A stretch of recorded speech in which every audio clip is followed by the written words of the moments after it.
کہیں جگہ جو ہے 2 میزائل داغے ہیں، ہم نے بھی کہا ہے کہ ہاں ہم نے وہ جگہ داغے ہیں، لیکن اگر اتنی بڑی تعداد میں بڑی بم جو ہے اگر ایک جگہ پہ گرے تو اس کی تباہی بھی بہت بڑی ہوتی ہے۔ تو ابھی تک IAEA کی طرف سے کوئی ایسی رپورٹس نہیں آئی ہے کہ ایران کے جو ایٹمی تنصیبات ہیں وہ خراب ہو گئے ہیں یا وہ اس کو نقصان پہنچائے، خواہ وہ نتنز میں ہیں، فرداؤ میں ہیں یا اصفہان میں ہیں۔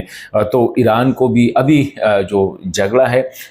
قطر پہ جب بم گرایا گیا تو میزائل فائر کیے گئے تو قطر امریکی پریزیڈنٹ نے قطر کو کہا، قطر امیر نے ایران کے ساتھ رابطہ کیا اور جنگ بندی کو فوری طور پر جو ہے ایک رات کے اندر اندر وہ جنگ جو ہے اس کو بند کیا گیا۔ ابھی اسرائیل کے اہداف کیا تھے اور وہ حاصل کیوں نہیں ہوئے؟ اسرائیل کا پہلا ہدف جو تھا وہ تو ایران کی تھا، وہ ایران کو آئسولیٹ کر رہے تھے۔ ایران کیونکہ اس خطے میں اسرائیل کو چیلنج کر رہا تھا ہر لحاظ سے، تو اس کا ارادہ یہ تھا کہ میں ایران کو پہلے جو ہے شاید ایران مقابلہ نہ کر سکے اور ان کی جو دفاعی نظام ہے اسرائیل کی اس کو نقصان نہ پہنچ سکے، لیکن ایران نے اس کا جو آئرن ڈوم تھا، گولڈن ڈوم تھا، اس کو بالکل تہس نہس کر دیا۔ اس پہ جتنے میزائل داغے، تل ابیب ہو، یروشلم ہو، خیپا ہو، ان کے بڑے بڑے شہروں کو بہت زیادہ جو ہے اس کو نقصان پہنچا۔ مسلسل وہاں پہ میزائل جو ہے میزائلوں سے حملہ کرتے رہے، نمبر 1۔ دوسرا ان کا خیال تھا اسرائیل کا کہ وہ اس خطے کا ایک ایسا طاقت بن جائے گا کہ پھر کوئی بھی ویسے بھی لوگ ان کو کچھ نہیں کہہ رہے ہیں لیکن وہ کہتے ہیں یہ اسٹیبلش ہو جائے گا، پھر کوئی بھی سر نہیں اٹھائے گا اور اسرائیل کی جو اس کی جو طاقت ہے اور اس کی جو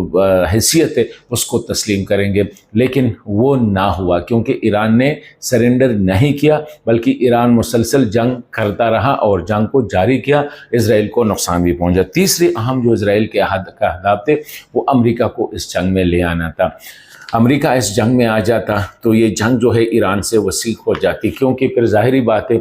ایران نے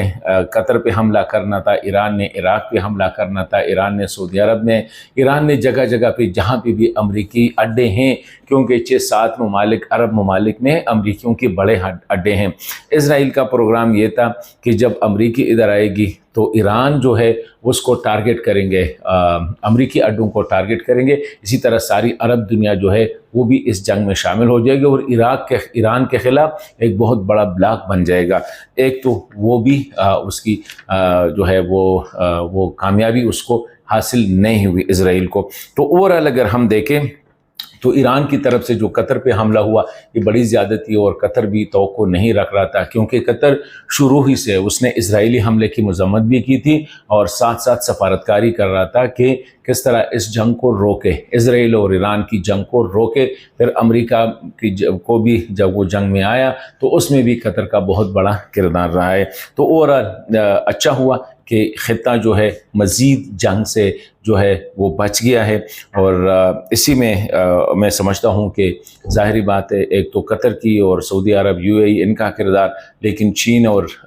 امریکہ، چین اور روس کا بھی اس میں کردار ہے، کیونکہ روس نے بھی کھل کر ان کی طرف سے جو بیانات آئے تھے وہ ایسے تھے کہ شاید وہ ایران کو مزید جو ہے اسپیشلی ویپنز میں ہیلپ کر سکتا تھا۔ تو اس وجہ سے شاید یہ بھی کچھ وجوہات ہے کہ اور وہ کوئی بھی نہیں چاہ رہا تھا کہ امریکہ اس جنگ میں آئے۔ پھر امریکہ کی مورل سٹینڈنگ نہیں تھی، اخلاقی پوزیشن اس کی بہت زیادہ کمزور تھی، پریزیڈنٹ ٹرمپ کو اندرونی طور پر بھی مسائل آ رہے تھے، تو اس وجہ سے وہ جنگ سے جلدی نکل گیا۔ ایران نے اپنے آپ کو اس خطے میں اسٹیبلش کیا، اسپیشلی مڈل ایسٹ میں، کہ وہ ایک فارمیڈیبل پاور ہے، طاقت ہے، اور کوئی بھی اس کو اتنی آسانی کے ساتھ اس کو وہ لے نہیں سکتا ہے۔ تو ایک بہت بڑا ہے کہ اس وقت